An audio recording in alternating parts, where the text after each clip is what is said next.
ஓம் ஸ்ரீராம ராம ராமேதி ரமே ராமே மனோரமே சகசிரநாம தத்துல்யம் ஸ்ரீராமநாம வராணனே.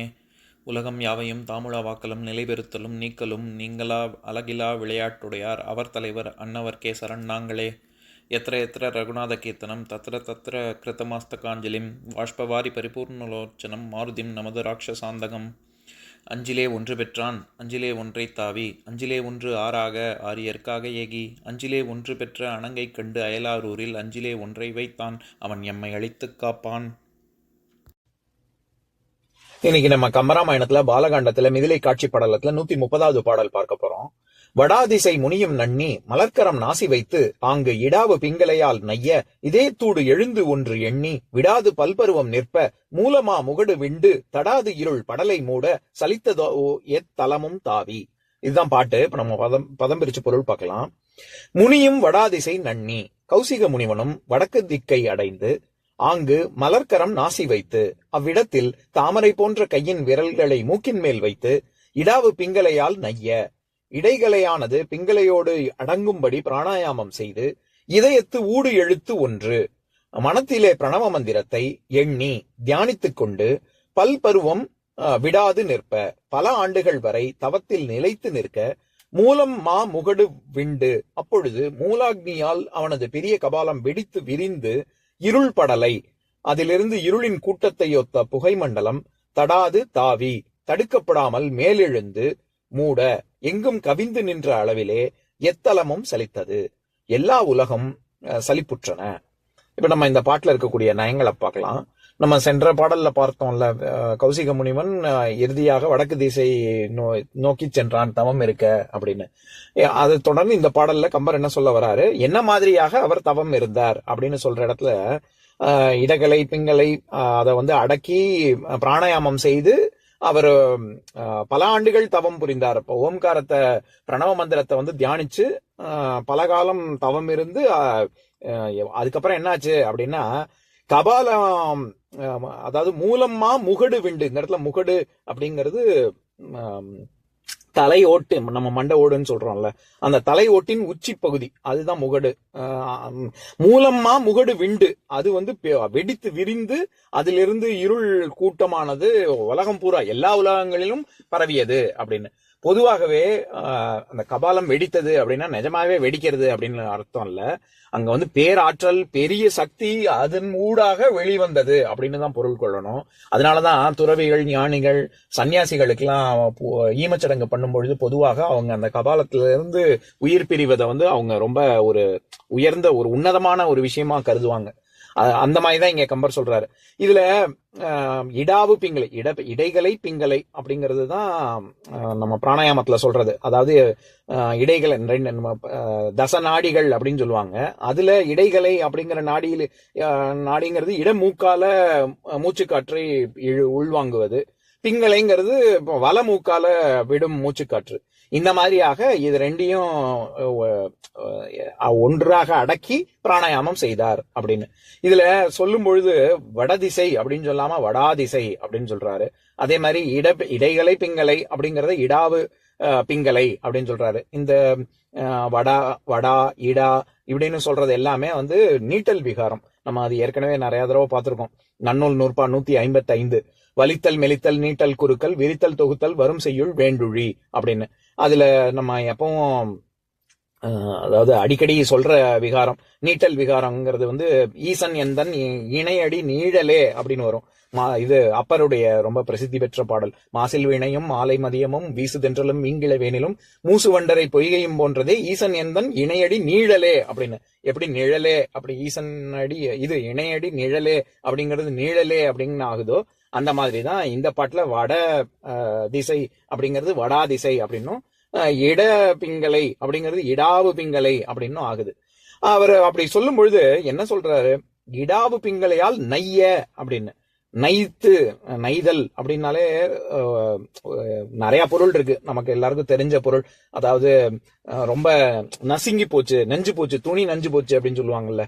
ரொம்ப நசுங்குதல் அப்படிங்கிற ஒரு பொருள் இருக்கு. கெடுதல், சுருங்குதல், வாடுதல், மனம் வருந்துதல், அது நான் என் மனசு ரொம்ப நொந்து போயிட்டேன் அப்படின்னு சொல்றோமே, அந்த நொந்து போதல், நைந்து போதல் தான் நம்ம நொந்து போறது அப்படின்னு நம்ம பேச்சு வழக்குல சொல்றோம். எதுக்கு சொல்ல வரேன், இந்த மாதிரி பல பொருள் இருக்கு.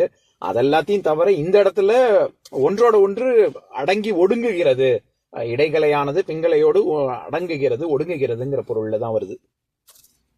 இதையே தான் ஔவையார் விநாயகர் அகவல் அது சீத கிளப செந்தாமரைப்பும் பாதச்சிலம்பு பலைசை பாட அப்படிங்கிற பாடல்ல ஆராதாரத்து அங்குச நிலையும் பேரா நிறுத்தி பேச்சுரை அறுத்தே இடைபிங்களையின் எழுத்தறிவித்து கடையில் சுழிமுனை கபாலமும் காட்டி அப்படின்னு சொல்லி குண்டலினி யோகத்தை பத்தி ஒரு குறிப்பு வரும் அதுல. எதுக்கு சொல்ல வரேன், அந்த மாதிரிதான் இங்க இடைகளை பிங்களை இது ரெண்டையும் அடக்கி அப்படின்னு சொல்றாரு. நைதல்ங்கிறதுக்கு இந்த எப்படி ரெண்டையும் இணைச்சு பண்றாரோ இதயத்தோடு எழுத்து ஒன்று அப்படின்னு சொல்றாரு. அதாவது என்ன எழுத்து அப்படின்னா அந்த இடத்துல எழுத்துங்கிறது ஓம்காரத்தை குறிக்குது. அதே மாதிரி எழுத்து ஒன்றுங்கிறதும் நம்ம நிறைய தடவை முன்னாடியே கம்பராமாயணத்திலேயே பார்த்திருக்கோம். ஒன்றுங்கிற சொல் நம்ம எல்லாருக்கும் தெரிஞ்சது ஒன்னு நம்பர் ஒன்னையும் குறிக்கும். ஒரு மதிப்பிற்குரிய பொருள் அப்படிங்கிற பொருள்லயும் இருக்கு. இது பொறையுடைமை அப்படிங்கிற அதிகாரத்துல 5வது குறள், திருக்குறள்ல 155வது குறள். ஒருத்தாரை ஒன்றாக வெய்யாரே வைப்பர் பொறுத்தாரை பொன்போர் பொதிந்து அப்படின்ற குறளுக்கு நான் பரிமேலழகரோட உரையை முதல்ல படிக்கிறேன்.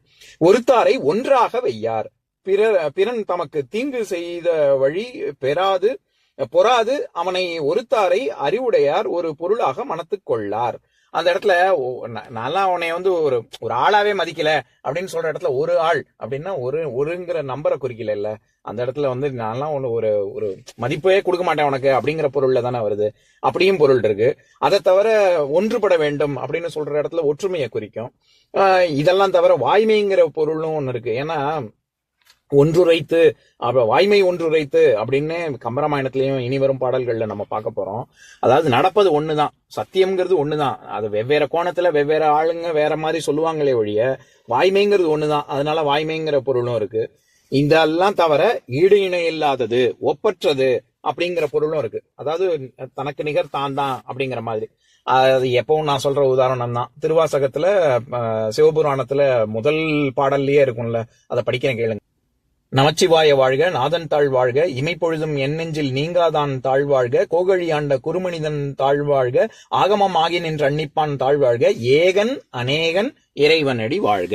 இந்த இடத்துல ஏகன் அநேகன் அப்படின்னா ஏகன் அவன் ஒருவனே, அவன் ஒருவனே, ஒப்பற்றவன், அவனுக்கு நிகர் அவன் தான் அப்படின்னு ஏகன்கிறது அந்த பொருள்ல வரும். அப்ப அநேகன் அப்படின்னா என்னன்னா அவன் ஒருவன் தான், ஆனா எங்கும் வியாபித்து எல்லோரிடத்தும் எல்லா இடத்திலும் இருப்பான், உள்ளும் இருப்பான் அப்படிங்கறதுனால அநேகன் எல்லா இடத்துலயும் இருப்பான் அப்படின்னு. எதுக்கு சொல்ல வரேன், அந்த இடத்துல எப்படி ஏகன், அந்த இடத்துல ஒன்று அப்படின்னா ஈடு இணை இல்லாதவன் அப்படிங்கிற பொருள்ல வருது இல்ல.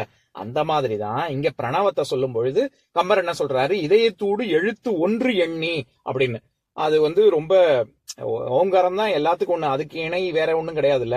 அதனால அங்க ஒன்று எண்ணி அப்படின்னு சொல்றாரு. அதே மாதிரி மூலமா முகடு விண்டு தடாது இருள் படலை மூட. அந்த இடத்துல படலை அப்படிங்கிற சொல்லுக்கு இருள் கூட்டம் அப்படிங்கிற பொருள் இருக்கு. அதாவது நம்ம படலை மாலை அப்படின்னு சொல்லுவாங்க. நம்ம சாதாரணமா பூமாலை இருக்குல்ல, அந்த பூமாலையை தொடுக்கிறதுக்கு பதிலா நடுவுல இலைகள் எல்லாம் பச்சிலையோடு கலந்து மலர்கள் விரவி தொடுப்பாங்க. அப்படி தொடுக்கக்கூடிய மாலை படலை மாலை. எதுக்கு சொல்ல வரேன், படலை அப்படின்னாலே கூட்டம், தொகுதி அப்படிங்கிற பொருள் இருக்கு. அந்த அர்த்தத்துலதான் இங்க வருது. இருள் மூவுலகத்தையும் இருள் சூழ்ந்தது அப்படின்னு சொல்ல வர்றாரு. இப்ப நான் பாட்டை இன்னொரு தடவை படிக்கிறேன் கேளுங்க. வடாதிசை முனியும் நன்னி மலர்க்கரம் நாசி வைத்து ஆங்கு இடாவு பிங்களையால் நைய இதயத்தூடு எழுத்து ஒன்று எண்ணி விடாது பல்பருவம் நிற்ப மூலமா முகடு விண்டு தடாது இருள் படலை மூட சலித்தது எத்தலமும் தாவி. இன்னொரு நாள் இன்னொரு பாட்டு பார்க்கலாம். ஓம் சாந்தாகாரம் புஜகசயனம் பத்மநாபம் சுரேஷம் விஸ்வாதாரம் ககனசத்ரசம் மேகவர்ணம் சுபாங்கம் லக்ஷ்மீகாந்தம் கமலநயனம் யோகி ஹிருத்யானகம்யம் வந்தே விஷ்ணும் பவபயஹரம் சர்வலோகைகநாதம்.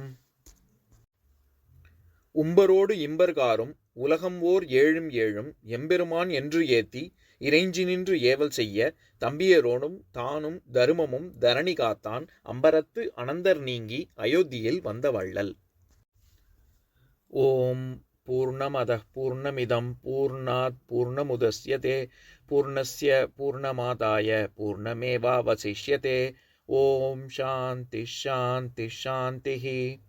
ஓம் சர்வேஷாம் ஸ்வஸ்திர்பவது, சர்வேஷாம் சாந்திர்பவது, சர்வேஷாம் பூர்ணம் பவது, சர்வேஷாம் மங்களம் பவது. ஓம் சாந்தி ஷாந்தி ஷாந்தி.